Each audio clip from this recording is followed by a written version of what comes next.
Et salut à tous, c'est Adran. Aujourd'hui on se retrouve pour un nouveau patch de League of Legends, le patch 3.02. Si jamais vous voulez le lire en français, sachez que le lien est dans la description. Je vous rappelle que cette émission est toujours en préparation, enfin il est toujours en test on va dire, que pour l'instant le montage est assez, comment dire, moche, hein. Vous avez juste le droit des images de champions, mais je vous rappelle que je travaille sur sa version finale qui j'espère vous plaira. N'hésitez pas cependant à laisser des feedbacks en commentaire, n'hésitez pas à partager cette vidéo. Et tout de suite on va se lancer avec les équilibrages sur les champions.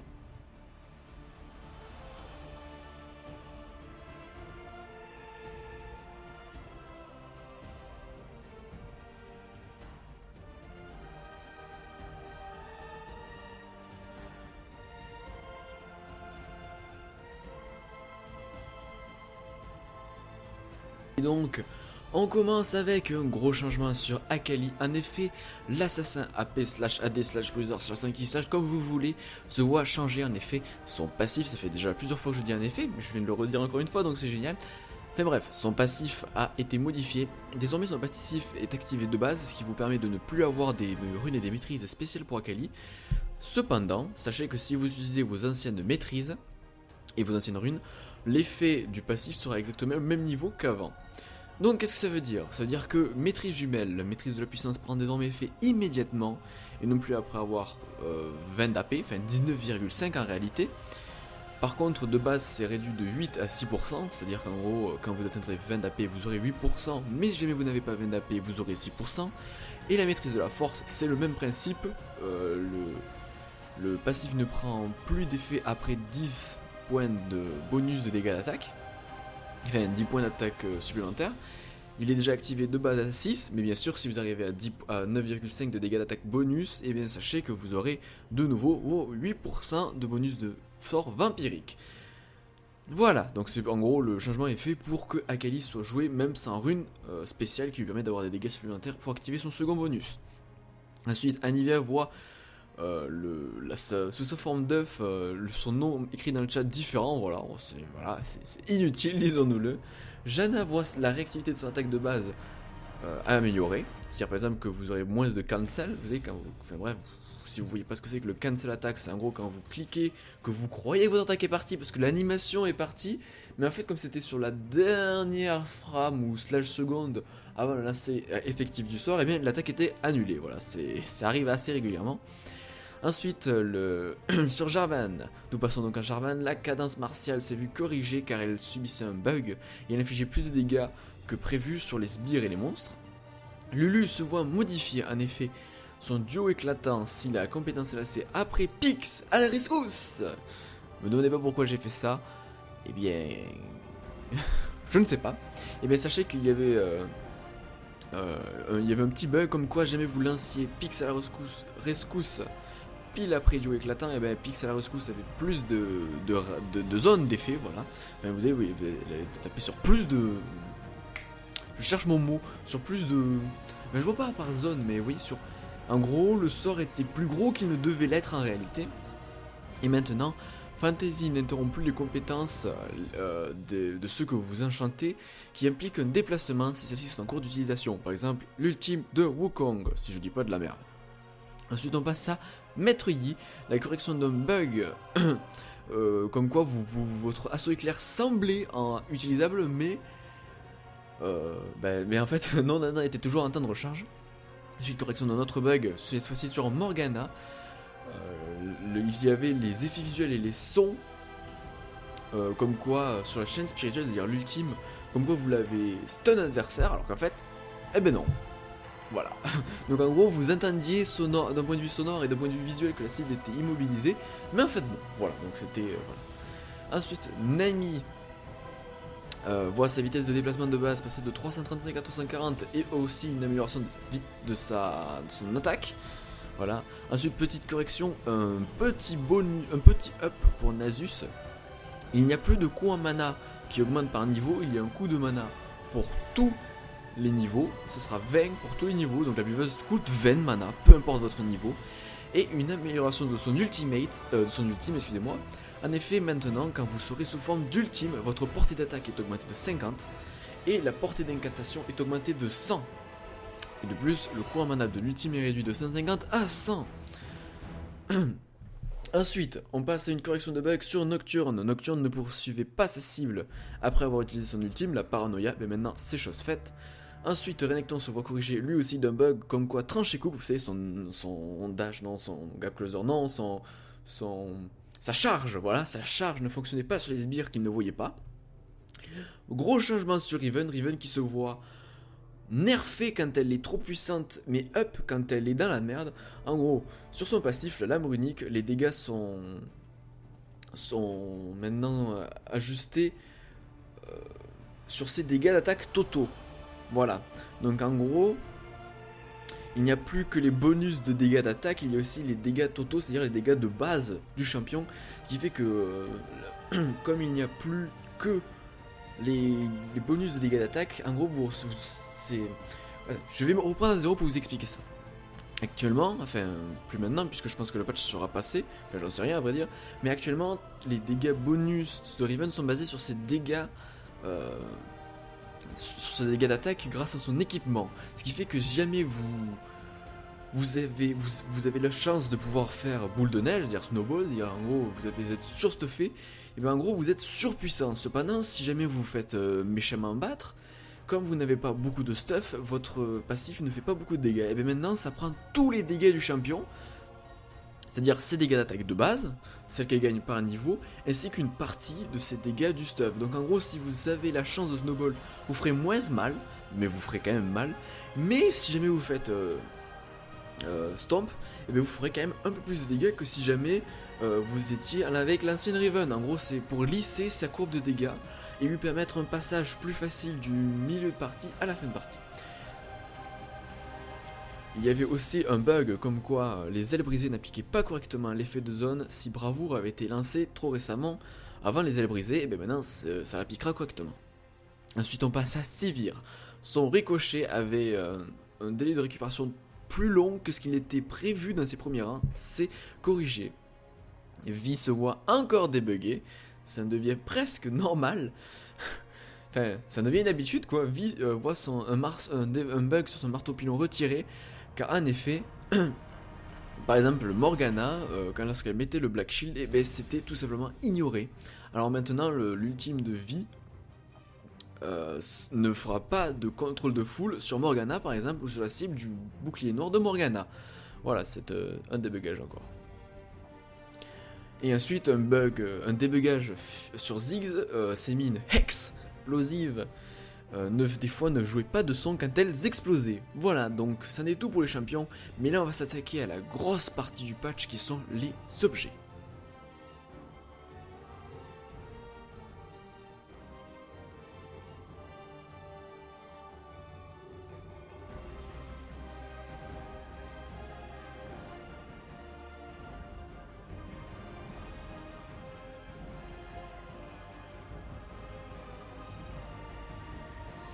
Et là on s'attaque au gros morceau de ce patch. En effet, sur ce patch, ce ne sont pas les corrections des champions et les équilibrages qui ont été le pinacle de ce patch. Le pinacle de ce patch, c'est la modification des objets, excusez-moi. Donc, Riot a voulu que maintenant il y ait une grosse différence entre les objets qui ont comme stat principale de la réduction de délai et les objets qui n'ont cette stat qu'en secondaire. Et donc on en arrive à plein de changements. En effet, le Graal limpide Atem voit sa réduction des délais de récupération augmenter de 15 à 20%. Le linceul de glace voit son coût en combinaison réduit de 380 à 230 pièces d'or. Donc le linceul de glace coûte maintenant 1350 pièces d'or au lieu de 1500. Son armure a été augmentée de 40 à 45 et sa réduction des délais de récupération a été réduite de 15 à 10%. Ensuite on passe au visage spirituel. Son coût de combinaison est passé de 540 à 630. Et sa réduction de délai est augmentée de 15% à 20%. Le bracelet de feu mortel voit son coût de combinaison passer de 880 à 680. Son coût total passe donc de 3300 à 3100 pièces d'or. Mais sa réduction de récupération a été réduite de 15 à 10%. On continue toujours avec ses réductions de cooldown ou de délai de récupération avec le blason Zeke. Son coût passe de 800 à 900, faisant que l'objet coûte maintenant 2550 au lieu de 2450. Et sa réduction des délais de récupération est augmentée de 15 à 20%. Il a donc passé un gros changement de ce patch, le gantelet givrant. Apparemment, Riot semble satisfait du potentiel que offre en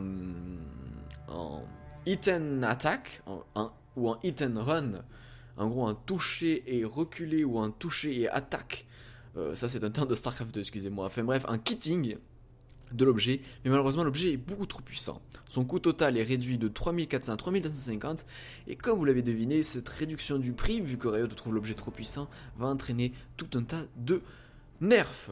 En effet, la réduction des délais de récupération est réduite de 15 à 10%. Son rayon ralentisseur est réduit de 275 à 210 pour les champions à distance, et pour les champions à mêlée, le rayon du champ ralentisseur est passé de 275 à 285. En gros, le but est de permettre que cet objet soit peut-être moins fait sur les AD carry, mais plus fait sur les bruisers. Ensuite, on passe au calice d'harmonie.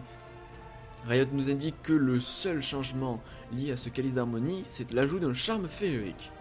Mais pourquoi un ajout d'un charme féerique? Ils veulent que ce soit pour les mages ou pour les supports, enfin les soutiens, le charme féerique soit une véritable option, même en début de partie. Ensuite on passe au cœur joli qui se voit up un petit peu, son coût de combinaison est certes augmenté de 400 à 550, mais l'armure qu'il apporte est passée de 90 à 95.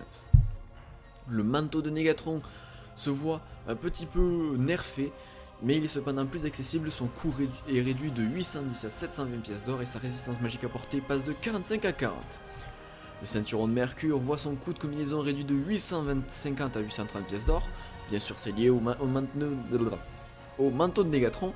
La lame d'Avarice se voit augmenter d'un PO supplémentaire toutes les 10 secondes, passant de 2 à 3 PO toutes les 10 secondes. Le miracle d'Elessa réduit désormais les délais de récupération de soins, clairvoyance et clarté de 25% et non plus de 20%. Et attendez, il me semble qu'il n'y a plus la réanimation dans l'eau, mais qu'à la place il y a la clarté. Clarté qui ne sert à rien. Bref, la marque du bourreau voit ses chances de coup critique augmenter de 15 à 20%. Et on va passer à d'assez importants changements, en tout cas au début pour les AP carry puis pour les tanks. En effet, le tourment de Liadri. Le tourment de Liadri, qui est un objet que j'affectionne tout particulièrement, était un objet un peu trop de niche apparemment. Donc, sa puissance est réduite de 60 à 50, les dégâts par seconde sont augmentés de 1,66 à 2%, les dégâts sur la durée et les sorts multi-cibles n'ont plus un effet réduit, en gros que ce soit un sort mono-cible ou un sort en AOE, parce qu'il faut savoir qu'avant, le sort mono-cible faisait que les dégâts infligés étaient de 5%, et les dégâts des cibles en AOE étaient de 10%, ou l'inverse, enfin je sais plus. En tout cas, il n'y a plus de différence maintenant. Et la correction de bug sur l'objet qui faisait que l'effet n'était pas appliqué sur des cibles qui avaient déjà cet effet. Donc grosso modo, c'est le Liadri est maintenant plus accessible à tout le monde. Voilà. Ensuite on passe au dénominateur. Il a été conçu pour les tanks, mais les tanks ont préféré, d'après Riot, cette bonne vieille Warmog et cette cape solaire, et c'est bien vrai. Du coup, ils le modifient. Ils veulent le rendre accessible aux soutiens et aux mages en leur offrant une option agressive. La recette est donc modifiée, c'est maintenant un cristal de rubis, une baguette explosive, une pierre philo et 800 pièces d'or pour un coût total de 2850 pièces d'or. L'objet apporte 350 points de vie, 50 de puissance, 15 de régénération PV toutes les 5 secondes, 15 de régénération du mana toutes les 5 secondes et une absorption d'un coup de tour, je crois. C'est ça, un coup de tour. La coiffe de Rabadon voit son coût passer de 740 à 840 pièces d'or pour le coup en combinaison. L'objet total donc coûte maintenant 3300 pièces d'or, mais le bonus de puissance passe de 25 à 30%, c'est un up assez conséquent. Ensuite, l'esprit de l'entité spectrale, un des objets de la jungle qui voyait d'ailleurs qui était d'ailleurs très peu fait, il faut se le dire, hein. C'était un objet qui était très peu fait. Et bien ils y ajoutent dessus une propriété passive qui réduit le délai de récupération de châtiment. Cet objet réduit donc de 20% le délai de récupération de châtiment, ce qui est assez puissant, il faut se le dire. Mais assez situationnel aussi. Le songe de Shurelia voit sa réduction de délai de récupération qui la réduction de délai de récupération du Shurelia n'est plus unique, donc elle se combine à d'autres objets. La lame du roi déchu voit ses dégâts d'attaque augmenter de 40 à 45 et les dégâts en fonction des PV actuels augmenter de 4 à 5%. Et en gros, quand vous cliquez vous activez la lame du roi déchu, elle inflige maintenant 5% de dégâts au lieu de 4. C'est pour que l'objet soit plus utilisé. D'ailleurs, ça sera bien parce que vu la métagame tanky, eh bien, la lame du roi déchu va peut-être commencer à s'imposer. Et enfin, pour finir sur les objets, le dernier objet modifié est le bout du rouleau. Sa résistance magique est augmentée de 20 à 25%. De 20 à 25, pardon, de 20 à 25. Et donc maintenant, on va passer aux changements généraux. C'est parti.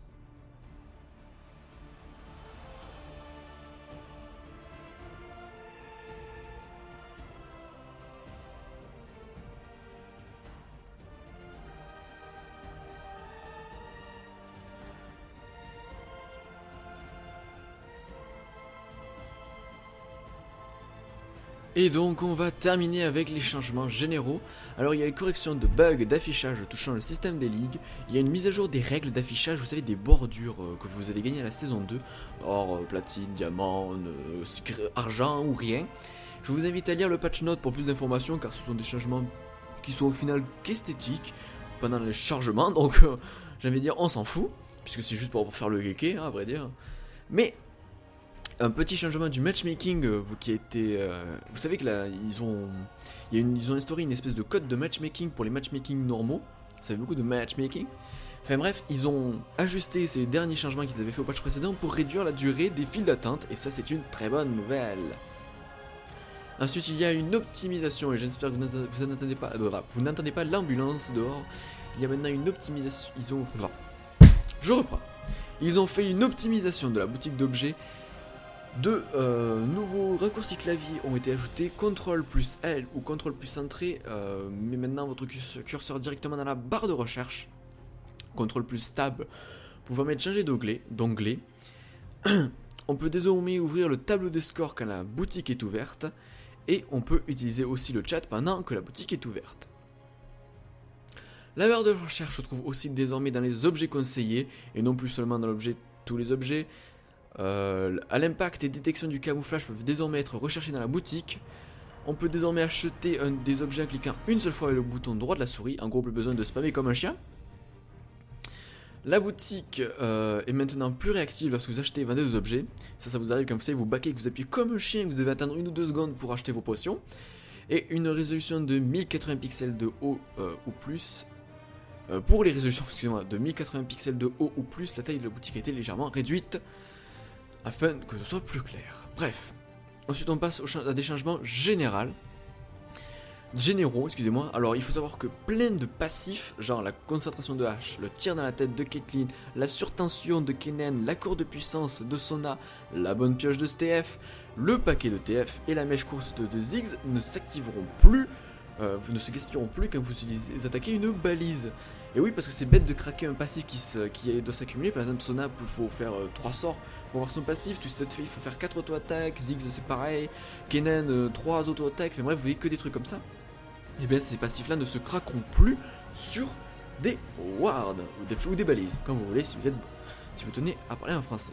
Ensuite, les indicateurs de téléportation et de rappel ont été... Non, c'est que les indicateurs de téléportation ont été modifiés pour qu'on puisse les distinguer du rappel.